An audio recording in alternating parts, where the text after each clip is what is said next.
Alright, so we are here with my final top 30 positional rankings. We've done point guards to power forward, so let's wrap things out with my top 30 centers next year. So when I'm making videos for you guys, or maybe just watching film on draft prospects, or just writing up scripts for video, anything I could do to make my day a little bit less stressful, I love. And that's where Uber Eats comes into my life and into my routine. I'm sure a lot of you guys have heard about Uber Eats, and what I love about it is the ease and convenience of it. You can just go into your phone, order within a few taps, and you can get delicious eats ordered super easily. And that's just what I love, when I don't have to worry about maybe cooking, and then I can go out and try a local place. I'm in the Philadelphia area, and there's so many great local restaurants on the Uber Eats app, because I'm always hearing people talk about different restaurants or different foods within those restaurants, and now I can try them right there on my phone, and it's super easy and convenient, and it's just sometimes practical as well. I always check for deals within the Uber Eats app, and sometimes pickup just makes a little bit more sense for me in my situation, where I can continue to focus on making videos, either editing, scripting out, or recording for you guys, and I have the stress lifted off my back by being able to use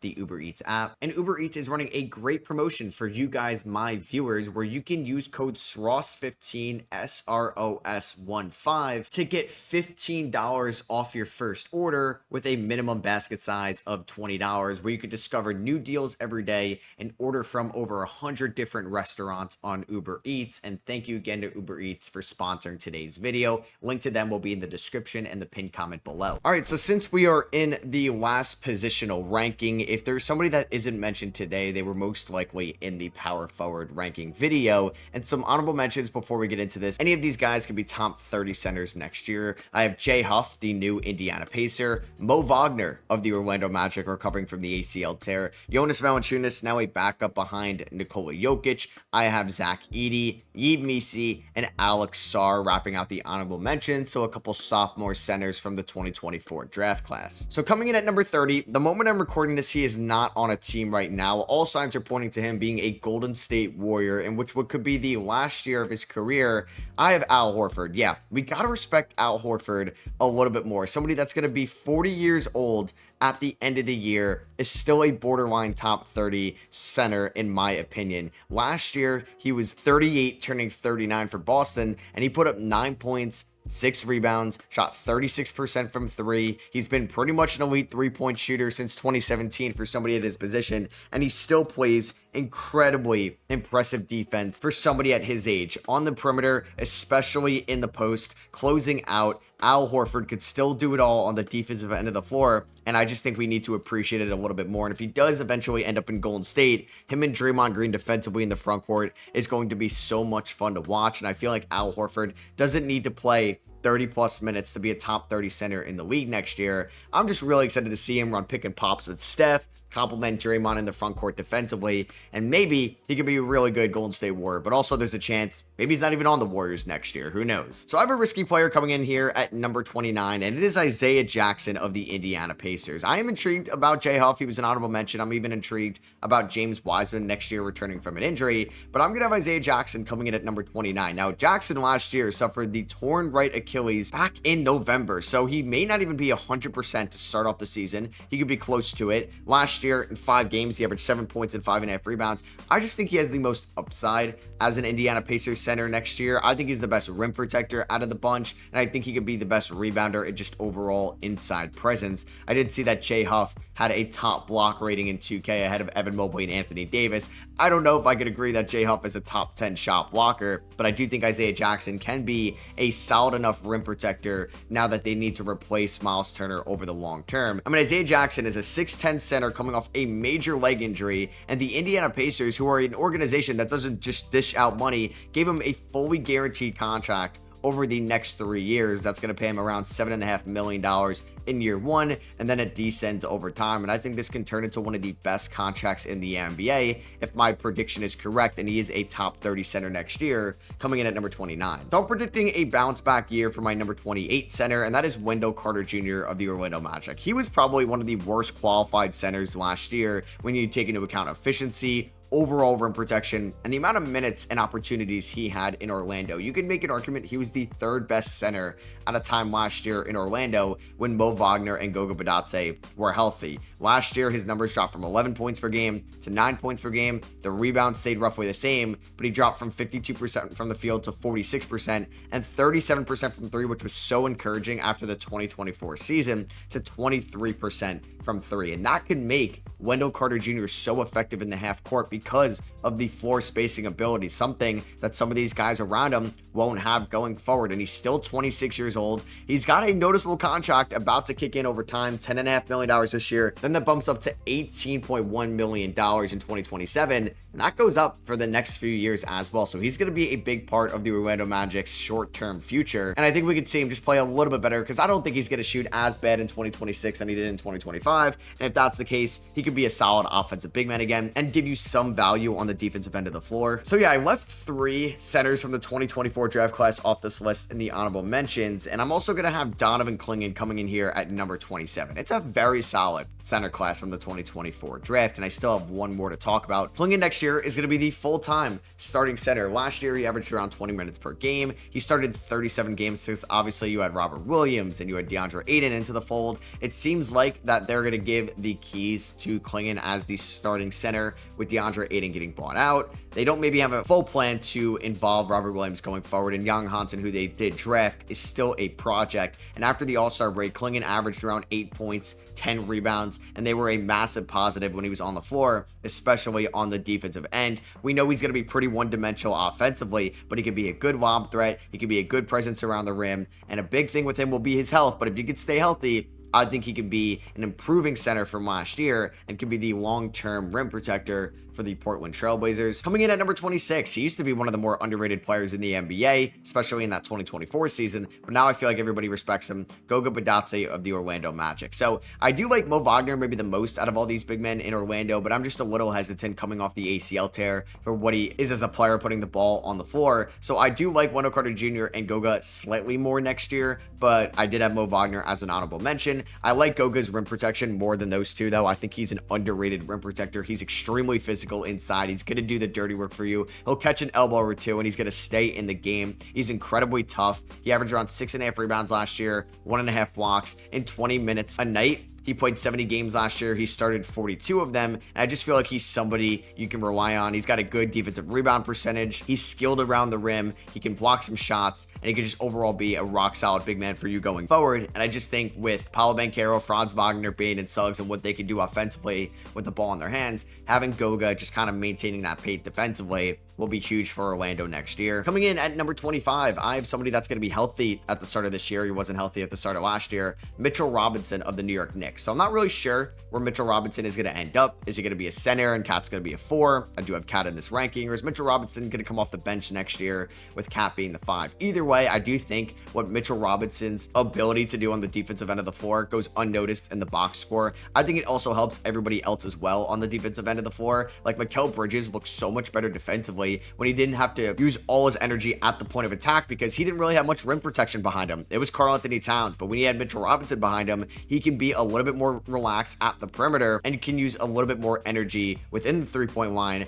as a help defender. Mitchell Robinson is as good of a lob threat as it gets, and he's also, you can make an argument, the best offensive rebounder in the game as well. He averaged 3.1 offensive rebounds last year in 17 minutes and was also a monster on the glass in the playoffs against the Detroit Pistons and especially against the Boston Celtics, where Joe Mazzulla, who was trying to foul Mitchell Robinson, who is an abysmal free throw shooter, but also try to get the Knicks to take him out just because Mitchell Robinson can be such a difference maker. Now that he's healthy, contract year, 27 years old, I think he can showcase that he's still a very valuable center in this league. And coming in at number 24, it is my last center from the 2024 draft class, Kel'el Ware. Now, I'm not super confident Kel'el Ware can finish as a top 25 center just because there's been some weird rumblings from Eric Spoelstra this offseason that he's not completely sold on Kel'el Ware going forward. Now, Kel'el Ware last year was incredible. He was one of the better rookies, finished 6th in Rookie of the Year voting. He finished on all-rookie second team, and he's also somebody that can be a solid three-point shooter, shot 32% from threes, an incredible athlete that can run up and down the floor, can block some shots. It also helps that he can be in that front court with Bam Adebayo. And I do think the offensive game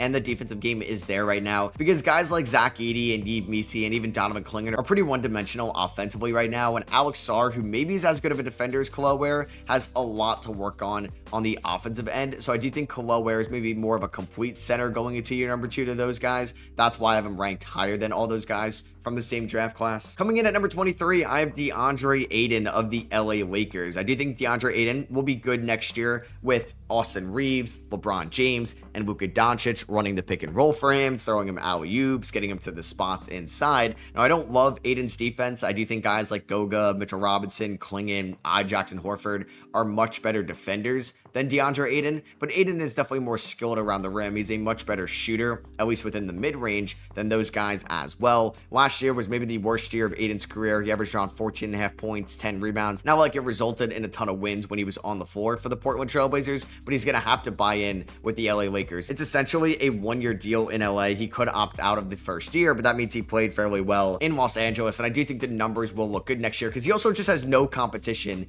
in that front court. He's going to play a lot more than Jackson Hayes because he's a lot better than Jackson Hayes, and I just feel like the external and internal factors will allow Ayton to have a bounce back year. The numbers may look similar to 2025, but I feel like they'll be more impactful than what the box score is showing. Coming in at number 22, another risky pick here just because he's had a ton of injury concerns in his first 3 years of his career, Mark Williams of the now Phoenix Suns. And Mark Williams last year was one of the more exciting players for the Charlotte Hornets, a team that was abysmal in the regular season last year that had injuries to LaMelo Ball and Brandon Miller. And Mark Williams still put up 15 points, 10 rebounds, about a block a night, 60% from the field. He's an incredible athlete around the rim at 7 feet tall. And he's not a perfect defender by any means, but he does have the athleticism to at least be solid on that end. And if he's surrounded by guys like Royce O'Neal and Ryan Dunn and just some veterans around Mark Williams, that can kind of help him a little bit more. He should be in a more winning environment as well. I don't expect the Suns to be a playoff team next year, but they should be more competitive in 2026 than what the Hornets were in 2025. This is also a contract year for Mark Williams as well, an added incentive to be out there and have the best year of his career. And he's also going to have Devin Booker playmaking for him as well, who should be more reliable and a better veteran around him than LaMelo Ball. And Booker's also stayed healthier than LaMelo Ball over the last few years as well. So I think Mark Williams will be a solid center, but just right outside the top 20. Also right outside the top 20, I have Nic Claxton coming in at number 21. I expect the Brooklyn Nets to be pretty bad next year, and I will give respect to Nic Claxton. He's been pretty reliable over the last 3 years, 76 games in 2023, 71 games in 2024, and 70 games in 2025. I mean, there's a chance the Nets trade him this year at the trade deadline, or there's also a chance that they maybe don't play him as much in the second half because this team probably wants to properly tank a little bit more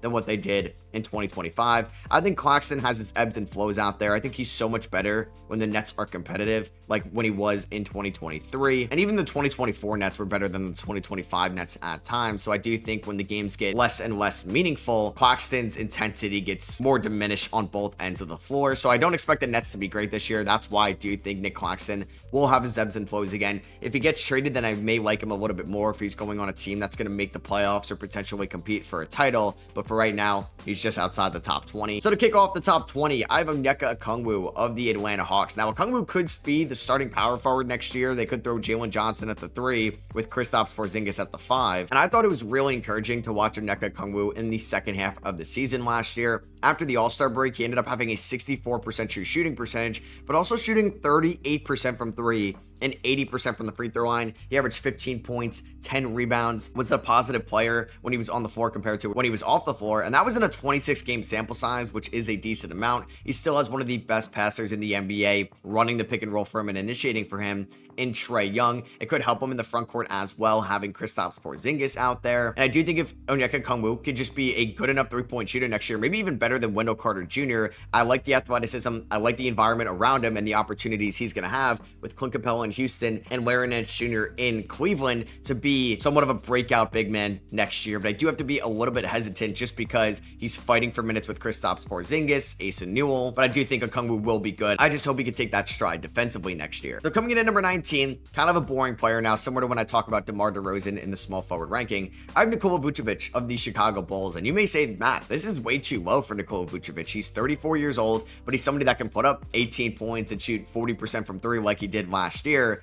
He was just so bad in 2024, and also the rim protection is so bad. He's a very good offensive center. He's one of the best shooting big men in the NBA, probably top 10 in that area. It's just you can't trust Nikola Vucevic as a rim protector whatsoever, and I don't feel like he's in that role specifically to be that ceiling raiser anymore. I wouldn't be surprised if he's bought out from Chicago at one point this year, and there's a reason why no teams are willing to give up an intriguing asset to Chicago for Vucevic. Like right now, all we've been hearing, it's like some second round pick swaps, which is essentially nothing for somebody that put up 18 points, 10 rebounds on 53, 40, 80 splits last year as a starting center. I think he's going to be solid enough offensively, but abysmal enough defensively where I can't put him much higher than 19. Coming in at number 18, I have Dereck Lively of the Orlando Magic. Now, Dereck Lively, after his rookie year, was in crazy talks. People thought he could become the next best big in the league, and that's still possible as Lively is only 21 years old. But we saw the feel for the game, the production diminish a little bit after the Mavericks traded away Luka Doncic. It's going to be a weird season for Dereck Lively, so I'm getting used to now a full season next to Anthony Davis. He only played 4 games after the All-Star break, so we're going to see how he can look. Hopefully 20, 30, hopefully 60 plus games with Anthony Davis sharing the front court with him. They did extend Daniel Gaffford as well, so it's not like Lively is going to play over 30 minutes a night. He averaged around 23 minutes a night in his first 2 seasons, but he's an incredibly talented lob threat. He's a solid rim protector already. He can set really good screens, and I do think he's a safe bet to be a top 20 center. He's coming in at 18, still has the progression bump as well. Like I said, still just 21. Coming in at number 17, I have somebody that impressed me a ton in the playoffs last year, Jalen Duren of the Detroit Pistons. Jalen Duren is going into year number 4, and he's still just 21 years old. He was the youngest player in that 2022 draft class, and I thought last year, especially around the time Asar Thompson came back into the lineup, Jalen Duren looked a lot better defensively because I thought he got off to a little bit disappointing of a start last season. He was selling out more for offense than for defense, but I think towards the end of the year, he wasn't forcing anything, and I think looks so much better defensively, and that's what I wanted to see from Jalen Duren. Somebody that could be an elite rim protector because of the athleticism,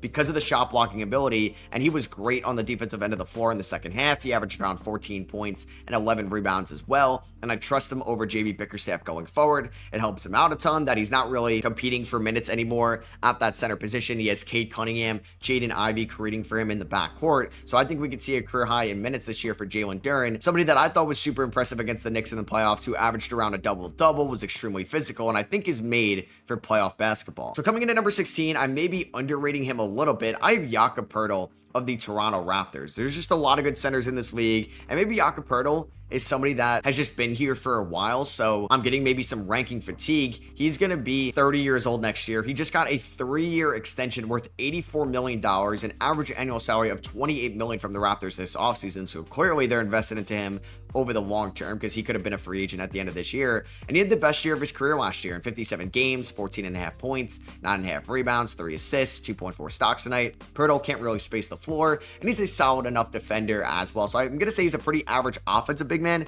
and a pretty average defensive big man. So that's going to earn him here around the number 15 spot. He comes in at number 16. When I mean average, not for all centers, the centers that I'm talking about here today. He's just a solid big man in this league. He's not flashy by any means, but he gets the job done. And coming in one spot ahead of Jakob Poeltl, a lot of risk in this guy as well. Like, I trust Jakob Poeltl to stay a little bit healthier next year, but Kristaps Porzingis has way higher upside as a 3-point shooter, as a rim protector and shot blocker, because Kristaps over the last 3 years of his career, when you look at the counting numbers, they're great. 50% from the field, 39% from 3 on 5.5 attempts a night, and has averaged 21 points, 7.5 rebounds, and 2 blocks per game over the last 3 years. The problem is the games played have gone down every single year. 65 games for the Wizards in 2023, 57 games for the Celtics in 2024, and missed majority of the playoffs and came back in the NBA Finals, and then just 42 regular season games for the Celtics last year. He dealt with an illness, he dealt with the lower body injuries, he got unlucky getting that elbow to the face last year as well. He's 30 years old. He's also essentially in a contract year as well. He's in a new environment in Atlanta. I think the Trae Young, Kristaps Porzingis pick and pop can be lethal next year, but Kristaps just needs to stay healthy. And if he can stay healthy, he can get closer to the top 10 and definitely will be better than the couple guys I have ahead of him. but if he can't stay healthy, he's not going to be a top 20 center just because of the lack of availability. Coming in one spot ahead of KP, he's also not going to put up super flashy numbers on the box score because they don't really need him to score, and he also shares the front court with Chet Holmgren, and that is Isaiah Hartenstein of the OKC Thunder, who I thought was incredible last year for OKC and was worth every penny they gave him in the 2024 offseason.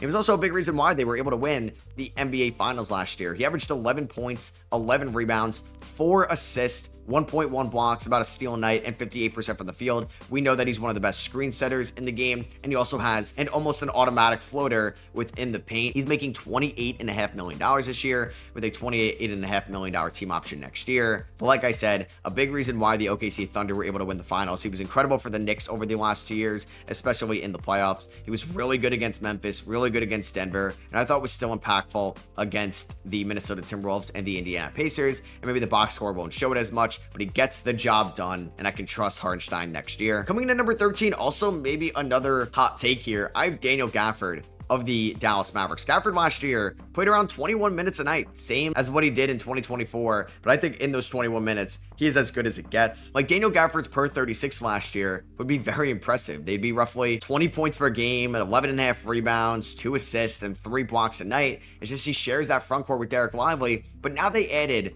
Anthony Davis, who I think will help out Daniel Gafford a ton defensively, who I thought was an already good defensive center over his first year and a half in Dallas, now that he's in a more winning environment, coming over from the Washington Wizards at the 2024 deadline. He's a good screen setter. He's a great player around the rim, and also the Mavericks gave him a $54 million extension this offseason. So coming in at number 12, somebody that's going to be a Hall of Famer one day because he has 4 Defensive Player of the Year awards, Rudy Gobert of the Minnesota Timberwolves. Rudy is going to be 33 years old next year, and I just think the players around him are getting a little bit better. Now, Rudy is not creative offensively. We know what he is. He can only score around the rim unless he's hitting that one fadeaway jumper in the playoffs. Last year, Gobert played around 33 minutes, averaged 12 points, 11 rebounds, and was still an all-defensive second-team member. He's still an elite rim protector in this league, but he's getting up there in age at 33. I thought we saw a little bit of a drop-off last year, but still was a good player. The Timberwolves drafted 2 centers, so maybe they're not fully invested in Gobert over the long term, given that he's 33 years old. So I'm going to say we're going to see a little bit of regression from Gobert defensively next year. And if that's going to happen, the offense is not going to be good enough and creative enough where that can put him as a top 10 center, but he's still going to be a really good one here. Like if you're a top 15 center, that's a very good place to be. There's no disrespect in that. Coming in at number 11 is somebody this team is going to have to rely on so much more offensively than what the Timberwolves have to do with Rudy Gobert. And I think he's going to step up to the occasion. Myles Turner, the new Milwaukee Buck. Myles Turner is going to be 29 years old next year. He's going to turn 30 in the month of March. Last year for the Indiana Pacers, you could say it was a down year. 3-point shot was a little bit better, but wasn't as efficient around the rim as he was in 2024. And he had very notable up and down moments in the playoffs. I know Pacers fans were kind of done with him after the NBA Finals because he was not good whatsoever against the Thunder on either end of the floor. But I still think Myles Turner is a good player. He's been consistent over the last 2 years outside of the NBA Finals for the Pacers in the playoffs. And I still think he's a good enough rim protector where it was worth the contract the Bucks gave him this offseason. And there's a chance he averages the second highest points on the Milwaukee Bucks as well. He averaged 18 points for the Pacers in 2023. He could eclipse that in 2026 with Milwaukee. So Turner just missed out on the top 10. Kicking off the top 10,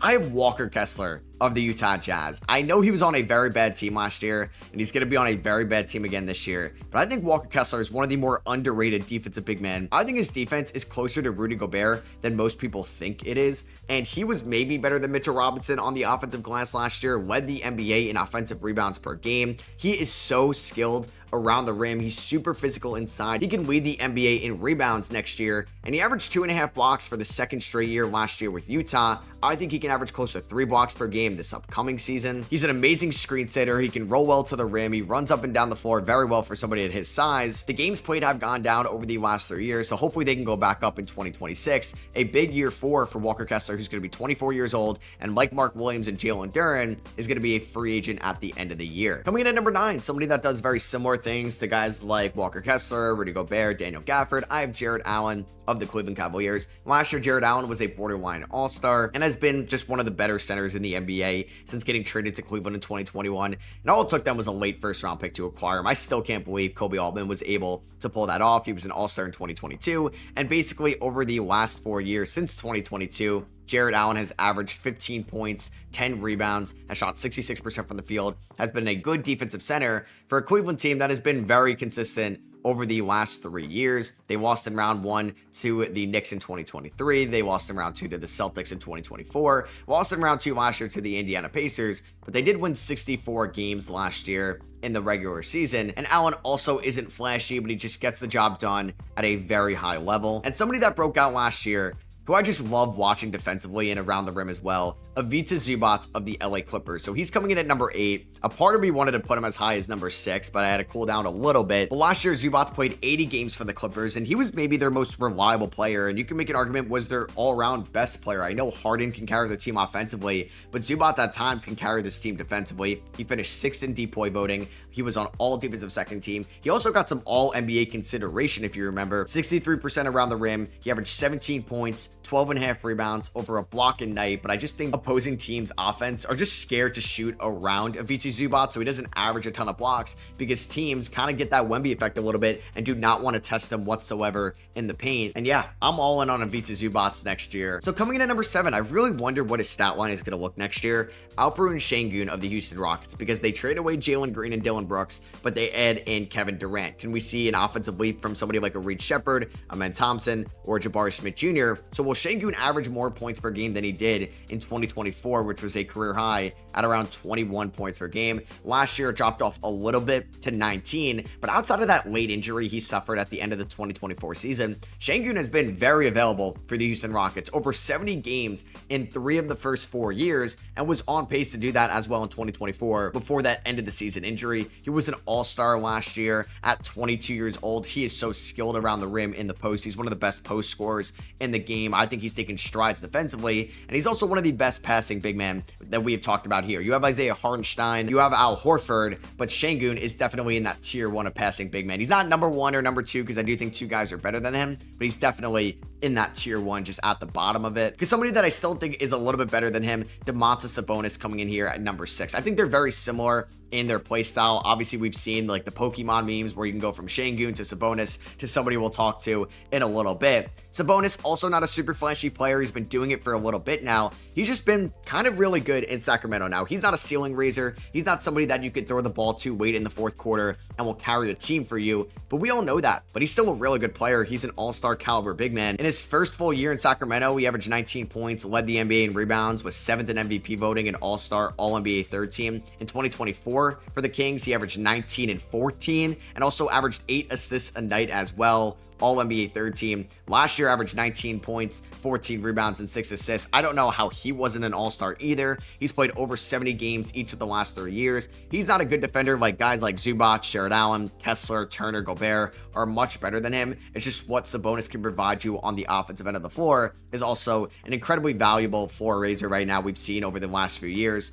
for the Sacramento Kings. So I kind of wanted to put this guy at number 4 because I do think he's going to have a bounce back year offensively, but I was a little conservative. I had him at number 5. I have Bam Adebayo, who I still think is an elite defender. I thought there was a chance he could have won DPOY last year, and it was a down year for him. He still got some DPOY votes, but for the first time since 2020, was not on an all-defensive team. And last year, we knew that Bam, coming off winning a gold medal with Team USA, wanted to take more threes for the Miami Heat, and he was abysmal at taking threes in the first half of the season. He could not knock them down whatsoever, and it was really affecting his game. He shot 29% from 3 in the 51 games before the All-Star break. But if you look at Bam's second half numbers, they're really good. Now, you got to be a little bit skeptical sometimes about the March numbers just because it could be all over the place with some lineups they're going up against. But in 27 games, 51% from the field, 45% from 3, 82% from the free throw line, 60% true shooting on 24% usage, was an elite defender and averaged 20 points, 9 rebounds, and 4 assists. Bam is also a solid passing big man. He's one of the best ball handling big men that we're going to talk about in this ranking. I wanted to put him at number 4. There's even a chance he could be number 3 by the end of the year. But coming in at number 4, I have Karl-Anthony Towns of the New York Knicks, who was just so elite offensively last year. You can make a very good argument that Cat's offense last year was better than Bam's defense. And Cat is not a great defender. He's not a good defender, but I don't think he's a horrible defender, at least as a rim protector. He at least tries out there and gives an effort. But yeah, there's basically everybody we've talked about, maybe outside of Domantas Sabonis, is a better rim protector in the top 10 than Karl-Anthony Towns. But maybe he just had the best year of his career year, helped the Knicks go to the conference finals in 35 minutes per game, which was almost a career high, rivaling his sophomore season back in 2017. He shot 53% from the field, 42% from three, 83% from the free throw line, was a monster on the board, so career high 12.8 rebounds a night, 3 assists, averaged 24.5 points, was an all-star starter and an all-NBA third-team member, and he kind of carried the Knicks in that Detroit Pistons series at times. If you watch what he did in game number 5 and game number 6, he was a monster, especially late in the game for the Knicks. It was incredibly clutch. He had that amazing game against the Indiana Pacers in round number 3, and he averaged 25 points per game in that series as well. The Knicks obviously were not going to trade him this offseason given how good he was for them last year. I think he's going to be a top 5 center yet again. So my number 3 player has such a big asterisk on it because there's a chance he's not a top 20 center next year because he may not play over 35 games, but if he does, he's going to be still one of the best big men in the league, in my opinion. That's Joel Embiid. Embiid did not look healthy last year, coming off the gold medal, coming off a very injured playoff series against the Knicks in 2024. He only appeared in 19 games, started off the season late, and didn't look healthy out there. 44% from the field, 29% from 3. He averaged 24 points per game, which is just down for what Embiid has done over the last 4 years. From 2021 to 2024, Embiid has been one of the best players in the NBA, point blank period. He averaged 31.5 points over a 4-year span,